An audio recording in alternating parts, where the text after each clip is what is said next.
Brian Rust collects records, not your modern vinyl stereophonic long-playing sort, but old, breakable, scratchy 78s. Recorded music has always fascinated Brian. He doesn't really know why. And so it's not surprising that he should have spent a large part of his working life in the BBC's gramophone library. But in 1960 he went freelance and now spends all his time writing and broadcasting about old records and acting as a consultant to film and television companies. And of course buying more old records for his collection. Brian has around 13,000 so far, most of which he keeps in his garage. The others, the more valuable ones, he keeps in his study. And some of them are real collector's items. Most 78s are not worth the shellac they're made of, but rare ones can fetch something like £100 or more. And some of Brian's old jazz and dance band records are very rare indeed. An old lady offered me her husband's collection, 1,500 of them. Most of them were rubbish. I went all the way out to Sheffield to get them with the car, and on the way home I sorted them out as we were going along, and my friend was driving, and as the stuff we didn't want we slung into the nearest rubbish bin along the M1, which is rather a nice way of getting rid of the unwanted stuff. But amongst them was this one, which is very much wanted. Sammy Stewart and his Orchestra, which is a Chicago jazz band of 1920s.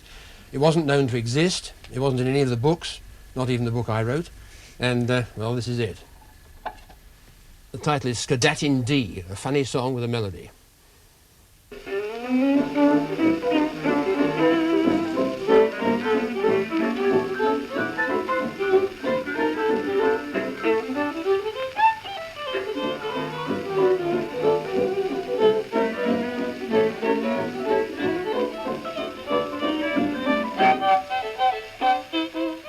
Now that last record you said came from 1928. How did you know that, Brian? Well, it has a number on it, you see, and we can always tell the dates of things by looking at the numbers. They usually run in some sort of sequence. It's handy. Right, and what do we have next? Well, the next one is one by a very favourite artist of mine who isn't known much in this country. She was the original personality girl of American radio, Annette Hanshaw, her name. And this one was found in a shop, still with the original stock in position, 30 or 40 years later, in Penang, by a friend of mine who didn't collect jazz or popular records himself. He was an operatic man, but he was looking for some stuff, and found this one, knowing I liked Annette Hanshaw. There were 2 copies, so he bought them both and sent them to me from Penang. How about that?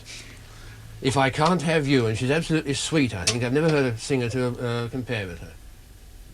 The world has much to give, a little while we live, to make our dreams of love come true.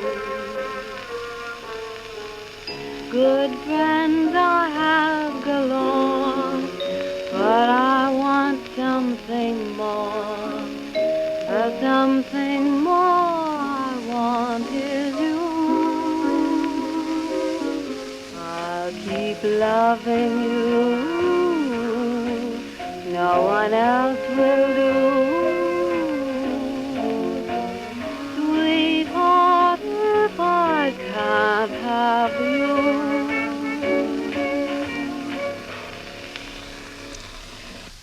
Well, not to play for entertainment, but merely because it's historical interest. It's 80 years old, my oldest inhabitant. It's George W. Johnson, the laughing comedian of the 90s, 7-inch record, complete with a terrible surface, not very hi-fi.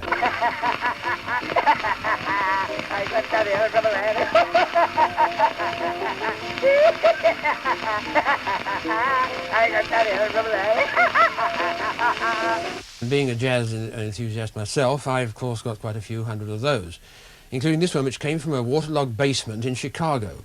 It's quite a rarity. It's by Clarence Williams Washboard 5. Now, Clarence Williams was a New Orleans pianist and pioneer composer in jazz.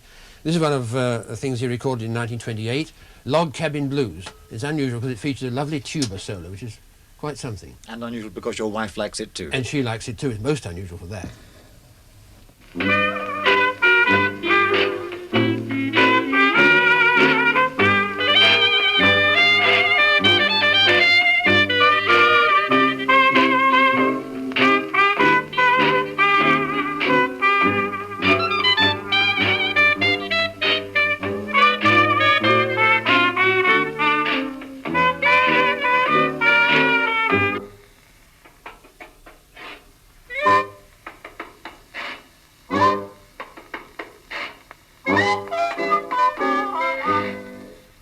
One of my favourite artists of all time is Noel Coward.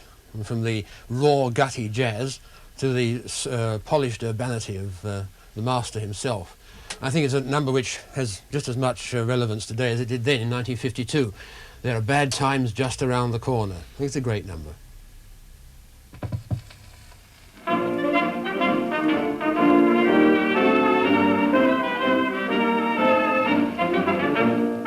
There are bad times just around the corner. There are dark clouds hurtling through the sky.